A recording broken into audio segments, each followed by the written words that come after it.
In a warm room, Sigmund Freud and Dostoyevsky are sitting opposite each other, where a deep discussion takes place between them about the nature of the human soul. Books are scattered around them, and the atmosphere is filled with deep thought. Dostoyevsky, the human soul, Freud. It's not just the desires you see in your subconscious. It's more complicated, I said in The Brothers Karamazov. The deepest secret of the human soul. It is her desire to suffer. Man carries within him a constant struggle between good and evil, between love and hate. This duality is the essence of his existence. Freud pondering. You talk about conflict as if it were a complete awareness, but what you don't realize, it is that this conflict you describe begins deep in the subconscious. As I said in Psychoanalysis, repressed desires are the real motive for behavior. What you think is a moral or spiritual struggle. It is, in fact, the result of the accumulation of instincts and desires that the individual was unable to express. Dostoevsky, shaking his head thoughtfully. The subconscious may play a role, but I believe that man has the ability to rise above his desires. In my novel Crime and Punishment, I said, it is not our conscience that torments us, but the fear of punishment. Man has the ability to choose his own path, to endure punishment, and to sacrifice for something greater. Can the subconscious explain this sacrifice? Freud.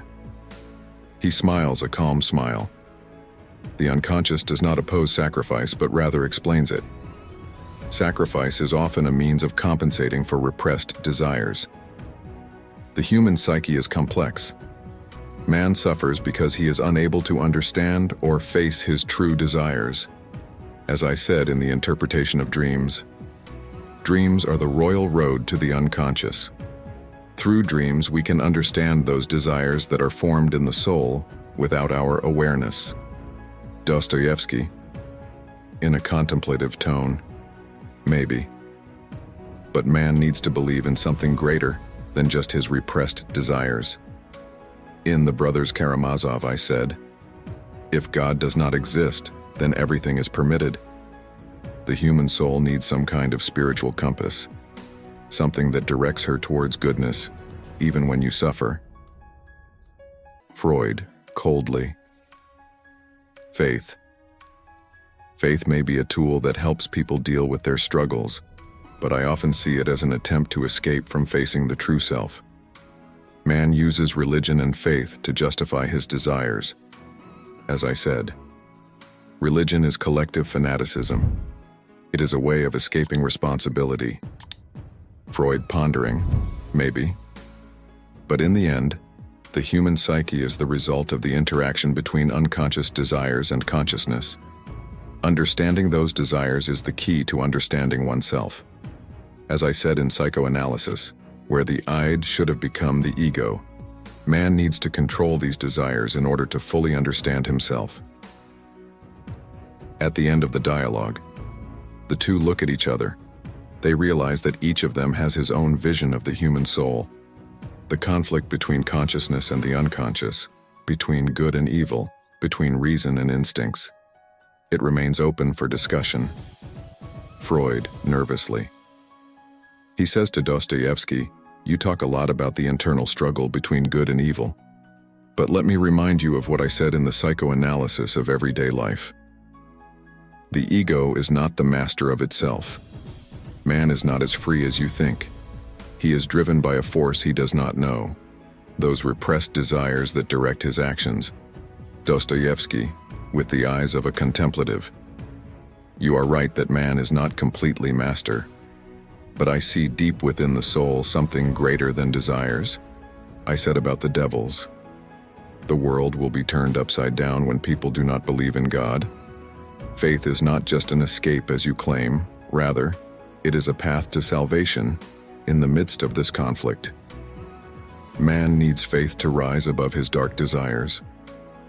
Freud, with a slightly surprised expression. Faith, as I said, is an illusion.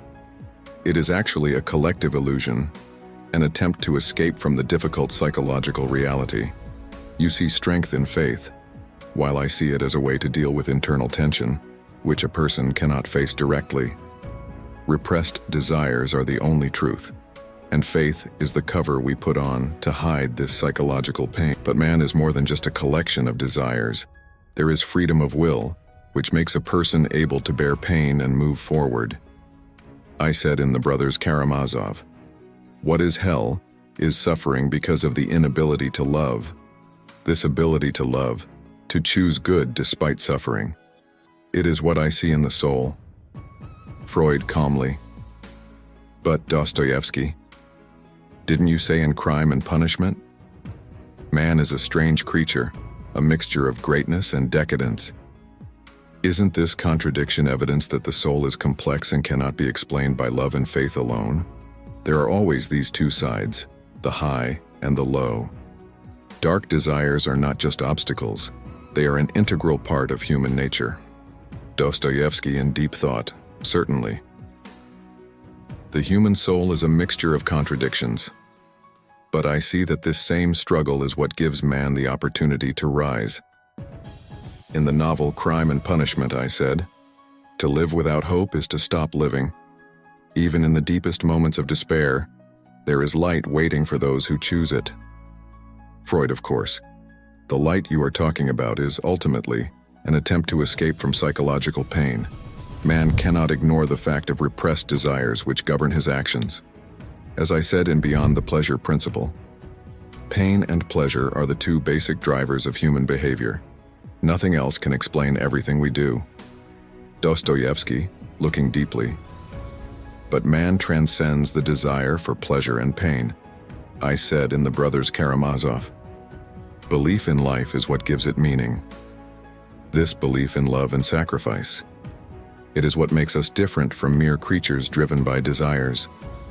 Freud, in deep thought, "You say that man transcends his desires, but I see that everything we consider sublime is just a justification for our deepest emotions and desires. As I said in Psychoanalysis, where the id was, the ego must become. Understanding yourself begins with recognizing that hidden inner strength." Dostoevsky, calmly and with conviction, "That may be true, but as I said in The Idiot, beauty will save the world. Beauty, love, faith, all of these are forces that attract the human soul towards something greater than mere desires. It is what drives us to strive for good, even in the midst of conflict." Conclusion. The dialogue ends with an exchange of deep glances between Freud and Dostoevsky. Each of them remains convinced of his vision of the human soul. Freud remains committed to the analysis of repressed and unconscious desires, while Dostoevsky sees in faith and sacrifice to free the soul from its deep conflicts.